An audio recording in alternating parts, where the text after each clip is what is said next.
But say what you want about America, land of the free, home of the brave. We got some dumbass motherfuckers floating around this country. Dumbass motherfuckers, you know? Yeah. Now, obviously, that doesn't include this audience. I understand that. You seem intelligent and perceptive, but the rest of them, holy jumping fucking shitballs. Dumber than a second coat of paint. And this ain't just ranting and raving. This ain't just blowing off steam. I got a little evidence to support my claim. It just seems to me that only a really low IQ population could have taken this beautiful continent, this magnificent American landscape that we inherited. Well, actually, we stole it from the Mexicans and the Indians, but hey, it was nice when we stole it. It looked pretty good. It was pristine. Paradise. Have you seen it lately? Have you taken a good look at it lately? It's fucking embarrassing. Only a nation of unenlightened half-wits could have taken this beautiful place and turned it into what it is today, a shopping mall. A big fucking shopping mall. You know that? That's all you got.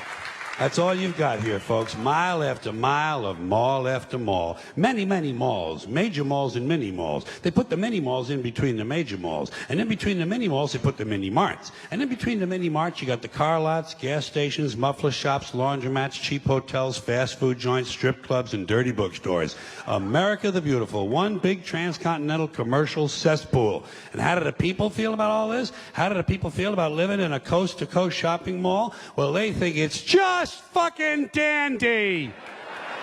They think it is cool as can be because Americans love the mall. They love the mall. That's where they get to satisfy their two most prominent addictions at the same time: shopping and eating. Millions of semi-conscious Americans day after day shuffling through the malls, shopping and eating, especially eating. Americans love to eat. They are fatally attracted to the slow death of fast food. Hot dogs, corn dogs, triple bacon cheeseburgers, deep fried butter dipped in pork fat and cheese whiz, mayonnaise soaked barbecued mozzarella patty melts. Americans will eat anything, anything, anything. If you were selling sauteed raccoons' assholes on a stick, Americans would buy them and eat them, especially if you dipped them in butter and put a little salsa on them. This country is big time, pig time. Forget the bald eagle. You know what the national emblem of this country ought to be? A big bowl of macaroni and cheese. A big bowl, because everything in this country is king size. King size, extra large, and super jumbo, especially the fucking people. Have you seen some of the people in this country? Have you taken a good look at some of these big fat motherfuckers walking around? Big fat motherfuckers. Oh my God, huge piles of redundant protoplasm lumbering through the malls like a fleet of interstate buses. The people in this country are immense, massive bellies, monstrous thighs, and big fat fucking asses. And if you stand there for a minute and you look at one of them, you begin to wonder, how does this woman take a shit? How does she shit? And even more frightening, how does she wipe her ass? Can she even locate her asshole? She must require assistance. Are paramedics trained in this field? And standing right next to her, of course, with a plate full of nachos and a mouthful of pie is her clueless fucking husband, Joe Sixpack. With his monstrous swollen beer belly hanging dangerously out over his belt buckle, this guy ain't seen his dick since the Nixon administration. And if you stand there and you look at the two of them, you begin to wonder to yourself, do these people fuck? Is this man actually capable of fucking this woman? It doesn't seem structurally possible that these two people could achieve penetration. Maybe they're in that Cirque du Soleil or something. I'm telling you, the people in this country, every one of them is 50 pounds overweight. They are gargantuan. And in the summertime, God help us, in the summertime, they all want to wear short pants. Jesus, Lord, protector of all that is good and holy, deliver me from fat people in short pants. They all got short pants, big bellies, fat thighs, and dumb kids. Short pants, big bellies, fat thighs, and dumb kids. Every one of them's got 2 dumb-ass kids with them. And the whole family is wearing T-shirts, and every one of them's got the same T-shirt. I'm with stupid. Apparently in this country, the stupids are an extended family. And besides wearing them T-shirts, everyone in the family's got on a backpack. They got a backpack strapped to their back so they can carry around lots of stupid shit. And the reason they got to carry their stupid shit strapped to their backs is because their hands must remain free at all times to hold food. And to get that food up to the mouth where it gets shoveled in with all the rest of the disgusting shit they ate that day. And another reason for the backpacks is these people are going to buy even more stupid shit. They ain't got enough stupid shit at home. They just had a stupid shit sale. They ain't going to buy more. They're going to go out in the parking lot and stuff this stuff into the big, fat, ugly, oversized SUV that's got plenty of room in it. Plenty of room in it for stupid shit and lots of room left over for these big, fat, ugly motherfuckers to get them home. Stopping, of course, for jelly roll and fried dough. These people are efficient, professional, compulsive consumers. They think of that as their national pride. It's their civic duty. Consumption. It's the new national pastime. Fuck baseball. It's consumption. The only true, lasting American value that's left, buying things. Buying things. People spending money they don't have on things they don't need. Money they don't have on things they don't need. So they can max out their credit cards and spend the rest of their lives paying 18% interest on something that costs $12.50. And they didn't like it when they got it home anyway. Not too bright, folks. Not too fucking bright.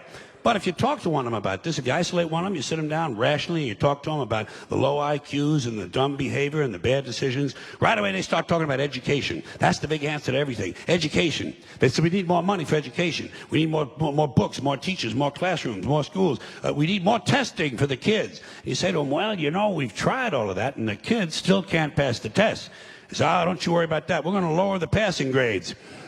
And that's what they do in a lot of these schools now. They lower the passing grades so more kids can pass. More kids pass, the school looks good, everybody's happy, the IQ of the country slips another 2 or 3 points, and pretty soon all you'll need to get into college is a fucking pencil. Got a pencil? Get the fuck in there, it's physics. Then everyone wonders why 17 other countries graduate more scientists than we do. Education. Politicians know that word. They use it on you. Politicians have traditionally hidden behind 3 things: the flag, the Bible, and children. No child left behind. No child left behind. Oh, really? Well, it wasn't long ago you were talking about giving kids a head start. Head start, left behind. Someone's losing fucking ground here. But there's a reason. There's a reason. There's a reason for this.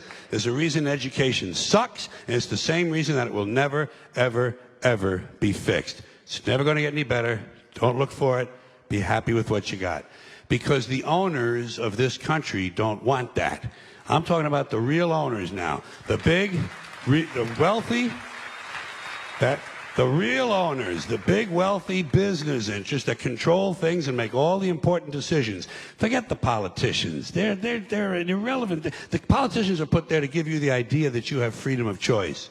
You don't. You have no choice. You have owners. They own you. They own everything. They own all the important land. They own and control the corporations. They've long since bought and paid for the Senate, the Congress, the state houses, the city halls. They got the judges in their back pockets. And they own all the big media news, all the big media companies, so they control just about all of the news and information you get to hear. They got you by the balls. They spend billions of dollars every year lobbying to get what they want. Well, we know what they want. They want more for themselves and less for everybody else. But I'll tell you what they don't want. They don't want a population of citizens capable of critical thinking. They don't want well-informed, well-educated people capable of critical thinking. They're not interested in that. That doesn't help them. That's against their interest. That's right. You know something? They don't want people who are smart enough to sit around the kitchen table to figure out how badly they're getting fucked by a system that threw them overboard 30 fucking years ago. They don't want that. You know what they want? They want obedient workers. Obedient workers. People who are just smart enough to run the machines and do the paperwork, and just dumb enough to passively accept all these increasingly shittier jobs with the lower pay, the longer hours, the reduced benefits, the end of overtime, and the vanishing pension that disappears the minute you go to collect it. And now they're coming for your Social Security money. They want your fucking retirement money. They want it back. so they can give it to their criminal friends on Wall Street. And you know something? They'll get it. They'll get it all from you sooner or later because they own this fucking place. It's a big club, and you ain't in it.